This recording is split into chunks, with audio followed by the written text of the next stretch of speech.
இனிமையான நண்பர்களே, அன்புள்ளம் கொண்ட சொந்தங்களே, அனைவருக்கும் வணக்கம். திருப்பரங்குன்றத்தில் விடுதலை சிறுத்தைகள் கட்சியின் தலைவர் தொல் திருமாவளவன் அவருடைய நெற்றியில் விபூதியை பூசிக்கொண்டு அவரே அந்த விபூதியை அளித்ததை ஒரு பேசுபொருளாக்கி அது சம்பந்தமாக பல்வேறு விமர்சனங்கள் எழுப்பப்பட்டிருக்கிறது. என்ன நடந்தது, ஏன் திருமாவளவன் விபூதியை அளித்தார் என்பதை பற்றி இந்த காணொளியில் சற்று விரிவாக காண்போம். திருப்பரங்குன்றத்திற்கு சென்ற திருமாவளவன் முருகன் கோவிலுக்கு சென்றிருக்கிறார். ஆனால் முருகனை தரிசிக்க முடியவில்லை.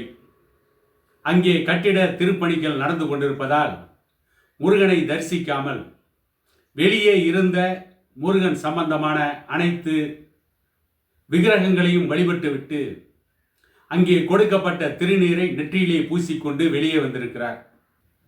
அவரோடு பலர் போட்டோ எடுத்துக்கொண்டதாகவும் அப்படி அவரோடு புகைப்படம் எடுத்துக்கொண்டவர்களில் ஒரு புதுமண தம்பதியும் புகைப்படம் எடுத்துக்கொள்ள வந்ததாகவும் அப்பொழுது அவர்களுக்கு புகைப்படத்திற்கு போஸ் கொடுப்பதற்காக திருமாவளவன் நெற்றியிலே பூசிய விபூதியை அளித்தார் என்றும் அதன் மூலம் முருகனை அவமானப்படுத்தி விட்டார் என்றும் பல்வேறு குற்றச்சாட்டுக்கள் திருமாவளவன் மீது வைக்கப்பட்டிருக்கிறது.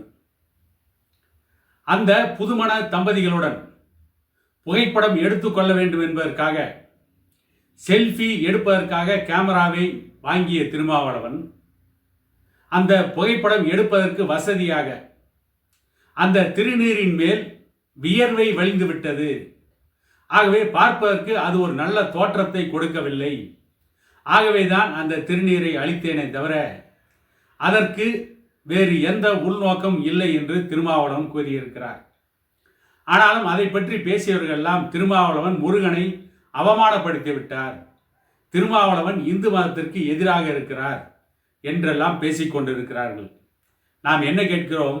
திருமாவளவனுக்கும் நமக்கும் 1000 கருத்து வேறுபாடுகள் உண்டு. அரசியல் ரீதியாக கருத்து முரண்பாடுகள் உண்டு. பெண்களை ஏமாற்றி நாடக காதல் திருமணம் செய்பவர்களுக்கு எதிராக நாம் பல காணொளிகளை பதிவு செய்திருக்கிறோம்.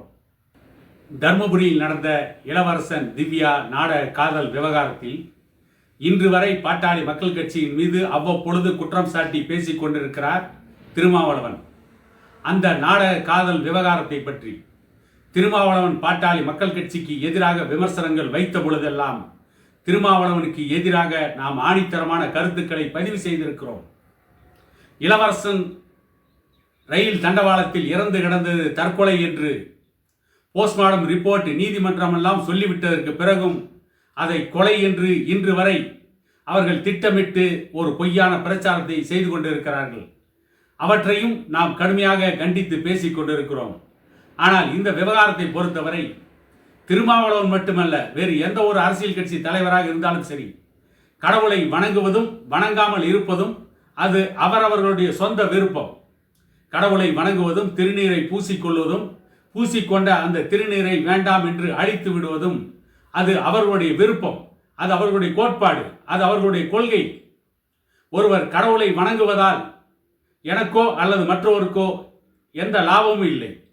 ஒருவர் கடவுளை வணங்காமல் இருப்பதால் எனக்கோ அல்லது மற்றவருக்கோ அல்லது கடவுளை ஆதரித்து பேசுபவர்களுக்கோ அதனால் எந்த ஒரு நஷ்டமும் ஏற்பட போவதில்லை.